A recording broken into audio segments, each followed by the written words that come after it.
Picture this. June 4th, 1944. The Atlantic Ocean, 150 mi west of Cape Blanco, Africa. 58 German submariners break the surface of the cold Atlantic waters, hands raised in surrender.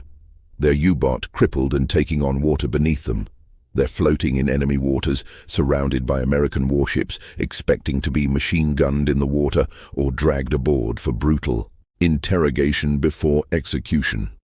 They've just become the first enemy naval crew captured on the high seas by the U.S. Navy since the War of 1812. But what Captain Daniel Gallery decided to do next would shock these hardened German veterans, change naval history forever, and create one of World War II's most extraordinary stories of honor in the midst of total war. This is not the story you think you know. Before we dive into this classified story, hit subscribe and like the video. And by the end of this story, you'll understand why one German officer said this moment restored his faith in humanity, even in the middle of history's most brutal war. To understand why this moment was so incredible, you need to know what U-boat meant in 1944. The German U-505 had been terrorizing Allied shipping for 2 years. Every ship she sank carried not just military supplies, but letters from soldiers to their wives, photographs of children, medicine for field hospitals, and food for starving populations in liberated territories. When a U-boat struck, it wasn't just military strategy. It was personal tragedy multiplied across dozens of families. By 1944, submarine warfare had become savage beyond imagination. German U-boats were under orders to sink anything flying an Allied flag, often without warning. Allied forces, in turn, had adopted a policy of destroying U-boat on sight, rarely bothering to rescue survivors. Both sides had abandoned the gentlemanly traditions of naval warfare. It was in this context of mutual brutality that our story begins. The man who would change everything was Captain Daniel Gallery, a Chicago-born Irish-American who thought 3 moves ahead and wasn't afraid to break rules.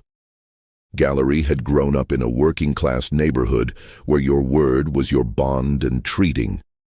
People right mattered more than following rules to the letter. By 1943, Gallery commanded Task Group 22, 3, hunting U-boat in the Atlantic with his escort carrier USS Guadalcanal and 5 destroyer escorts. But Gallery was obsessed with an impossible idea. He didn't just want to sink U-boat. He wanted to capture one intact. Not since the War of 1812 had the U.S. Navy captured an enemy warship on the high seas. His superiors thought he was insane. U-boats were designed to sink quickly when damaged, and German crews had strict orders to scuttle their boats rather than let them fall into enemy hands. Gallery started drilling his men anyway. What Gallery couldn't have imagined was that in less than 8 months, he'd be staring at 58 terrified German sailors in the water, and the decision he made in that moment would be talked about for the next 80 years. But what Gallery didn't know was that 3,000 mi away, a German submarine was about to make a fatal mistake that would put his impossible plan to the ultimate test. And the young German commander making that mistake, he was about to learn something about American honor that would change his life forever. Meanwhile, U-505 was having the worst patrol of her career.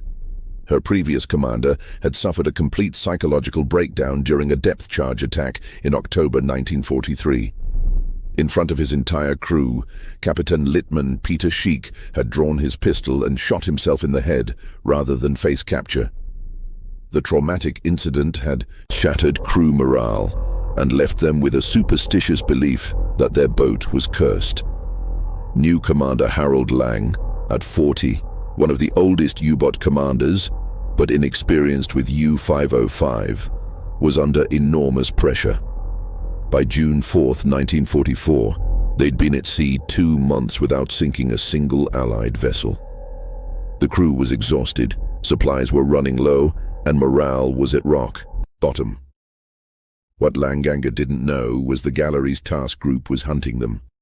On that Sunday morning, Lieutenant William T. Tolan was conducting a routine patrol in his Grumman TBF Avenger when something caught his eye. At 11:09 a.m., he spotted a dark shape moving beneath the surface, the distinctive shadow of a large submarine. What happened next unfolded in just 6 minutes, but hidden in those 6 minutes was a single 7-second decision by a panicked German sailor that would save everyone's life, though nobody would realize it until much later. Tolan's depth charge attack caught U-505 completely by surprise. The explosion damaged the submarine's diving planes and electrical system, forcing Lang to make a fateful decision: surface immediately or risk losing the boat entirely. At 11:15 a.m., U-505 broke the surface like a wounded whale, water streaming from her hull, her diesel engines coughing to life as her crew desperately tried to get fresh air into the boat. Gallery, monitoring radio traffic from the bridge of the Guadalcanal, knew this was his moment. Gallery had seconds to decide: follow standard procedure and blow the submarine out of the water, or attempt something that hadn't been done in 132 years. Instead of ordering his ships to finish off the submarine with gunfire, he gave the order his crew had been drilling for: away all boats. We're going to board her. German sailors were pouring out of U-505's conning tower and jumping into the Atlantic. Some were wounded, others terrified, but thick black smoke was pouring from the submarine's hull, clear evidence she was badly damaged and potentially about to explode. But here's what neither the Americans nor Germans knew: a single mistake by one panicked sailor was about to change everything. Among the German crew abandoning ship was Petty Officer Gottfried Fischer, ordered to set the scuttling charges that would send U-505 to the bottom within minutes. But in his panic, Fischer made a critical error. He set the timer for 7 minutes instead of 30 seconds. This mistake would save everyone but the Americans boarding. U-505 had no idea they were racing against a 7-minute clock. They thought they had maybe 30 seconds before the submarine exploded beneath them. Lieutenant Albert David of the USS Pillsbury was preparing to lead the boarding party onto an enemy submarine. At 23 years old, David knew he was volunteering for a suicide mission, boarding a damaged enemy submarine that could explode at any moment, potentially, under fire from remaining crew members with no way of knowing what booby traps waited below. David didn't hesitate. With radio man Stanley Weedo and signalman Arthur Kispel, he climbed into a small boat and approached the smoking U-505. As they climbed aboard, they could hear the ominous ticking of scuttling charges somewhere below. Water was entering through opened valves, and electrical fires were spreading through the control room. David made the decision that would save U-505 and potentially the German crew still floating in the water. Instead of retreating, he ordered his men below decks to find and disarm the charges. Working by flashlight in the smoke-filled submarine, David located the main scuttling valve and closed it, stopping the flooding. Wawriak found the timing, mechanism, and with no training in German demolitions, carefully disconnected the wires. One wrong move could have sent them all to the bottom. Within an hour, U-505 was stabilized and under tow. But the real challenge was just beginning, because what Gallery was about to discover inside that submarine would be worth more than sinking 100 U-boat, but only if he could solve an impossible puzzle. When David's boarding party descended into U-505's control room, they found an intelligence officer's dream. In their panic to abandon ship, the German crew had left behind virtually everything: codebooks, charts, technical manuals, and most importantly, an Enigma machine still set up with the day's encryption settings. The intelligence was pure gold: codes, charts, and secrets that would save thousands of Allied lives. Technical manuals revealed German improvements in torpedo design and submarine construction. Charts showed previously unknown patrol routes and refueling locations. But all of this would be worthless if the Germans learned that U-505 had been captured. If Berlin discovered their codes were compromised, they would immediately change their entire communication system. Gallery was about to make a decision that would shock his own crew almost as much as it shocked the Germans. A decision so unusual that it would remain classified for decades. Not because it was ruthless, but because it was too merciful for wartime. This created an unprecedented problem. How do you hide the capture of a 252 FT submarine and 58 prisoners of war? While his boarding party secured U-505, Gallery faced an equally complex challenge. What to do with 58 German sailors who had just watched their submarine captured intact? Standard procedure was clear: interrogate the prisoners, then ship them to P camps. But Gallery knew that following procedure would compromise the incredible intelligence windfall they had just obtained. The German crew, floating in the Atlantic swells, expected to die. Captain Lieutenant Langer later wrote that he felt certain he and his crew would be executed. Stories of submarine crews being killed rather than rescued were common on both sides. But as American boats approached to rescue the German survivors, something unprecedented happened. Instead of rough handling or immediate interrogation, the German sailors were pulled aboard American vessels and immediately given medical attention, dry clothes, and hot food. Gallery had made a decision that went against decades of naval warfare precedent. He would treat the German prisoners not as defeated enemies, but as fellow sailors who had fought honorably and deserved respect. This wasn't sentimentality, it was brilliant psychology. Well-treated prisoners were more likely to cooperate, less likely to attempt escape, and more likely to maintain the absolute secrecy the intelligence operation required.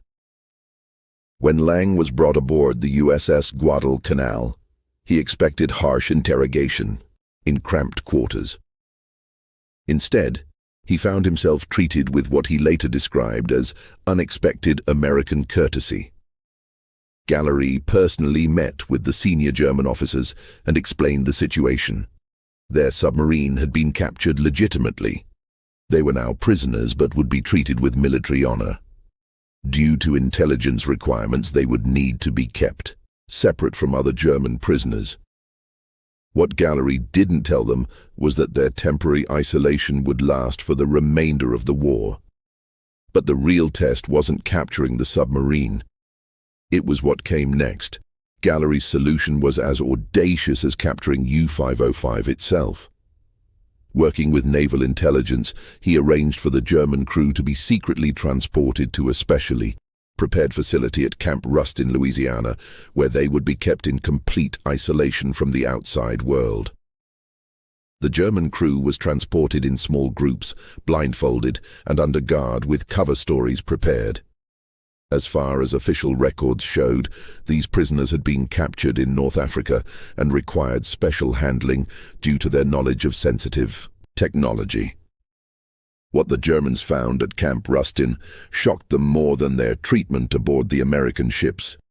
Instead of harsh prison conditions, they were housed in clean barracks, provided with regular meals that were often better than what American soldiers were eating overseas, and allowed recreational activities. Gallery's orders were specific. The U-505 crew was to be treated as professional military prisoners, not criminals. They would work for wages, receive male privileges, and maintain military discipline within their own ranks. This wasn't just humanitarian, it was strategically essential. Well-treated prisoners were far less likely to attempt escape, which could compromise the entire operation. Moreover, intelligence officers found that the Germans' gratitude made them remarkably cooperative in providing technical information. The irony wasn't lost on anyone. German submarine crews, portrayed in Allied propaganda as ruthless killers, were proving to be professional sailors who responded to professional treatment with professional behavior. While the U-505 crew settled into their strange new life in Louisiana, The intelligence from their submarine was already changing the war. The Enigma machine and codebooks provided Allied code readers with unprecedented insights into German naval communications, helping to save hundreds of Allied ships and thousands of lives. Technical intelligence revealed German improvements that were immediately shared with Allied designers. The detailed charts helped convoy planners route shipping away from German submarine concentrations. But Gallery's most significant contribution may have been proving that treating enemy prisoners with dignity wasn't just morally right, it was strategically smart. His approach became a model for prisoner operations throughout the remainder of the war. Word of Gallery's success spread quietly from other German veterans. But as details emerged, the U-505 experience became a powerful example of how enemies could treat each other with honor, even in total war. Captain Gallery proved that even in humanity's darkest hours, individuals could choose dignity over brutality. Harold Lang, the young commander who expected execution that June morning, lived until 2003, frequently speaking about the respect he received from his American captives. Lang often said that Gallery's decision had restored his faith that decency could survive even in total war. Think about this for a moment. These German sailors expected to die. Instead, they experienced something that made them question everything they'd been told about their American enemies. The U-505 crew proved remarkably cooperative during their detention at Camp Rustin, a testament to how respectful treatment can transform enemies into allies. Years later, Harold Lang reflected that the dignified treatment made cooperation feel like the honorable choice rather than betrayal. And here's something remarkable. When U-505 was moved to the Chicago Museum in 1954, German U-boat veterans who had immigrated to America volunteered to help preserve their former enemy. These men, who once fought against Allied ships, worked alongside American veterans to ensure this story of honor in warfare would never be forgotten. The capture of U-505 reminds us that the greatest generation wasn't just great because they won World War II. They were great because of how they chose to fight it. When Captain Daniel Gallery had the opportunity to follow the brutal precedents of submarine warfare, he chose instead to follow his conscience and his sense of honor. Gallery could have sunk U-505 and left her crew to drown. He could have captured them and subjected them to harsh imprisonment. Military necessity and wartime hatred would have justified either choice. Instead, he chose a third path, one that required more courage, more leadership, and more faith in human decency than simply following orders ever would have. Gallery's decision didn't just save 58 German lives or provide valuable intelligence. It demonstrated that victory achieved through honor is more meaningful than victory achieved through brutality. It proved that even in humanity's darkest hours, individuals can make choices that honor our better angels. If your family has stories from World War II about moments when honor triumphed over hatred, when enemies chose humanity over revenge, or when ordinary people made extraordinary moral choices, share them in the comments below. These stories matter because they remind us that the capacity for decency isn't limited to any one nation or generation. It lives wherever people choose to see their enemies, not as monsters, but as fellow human beings deserving of dignity. Even in the midst of the most terrible war in human history,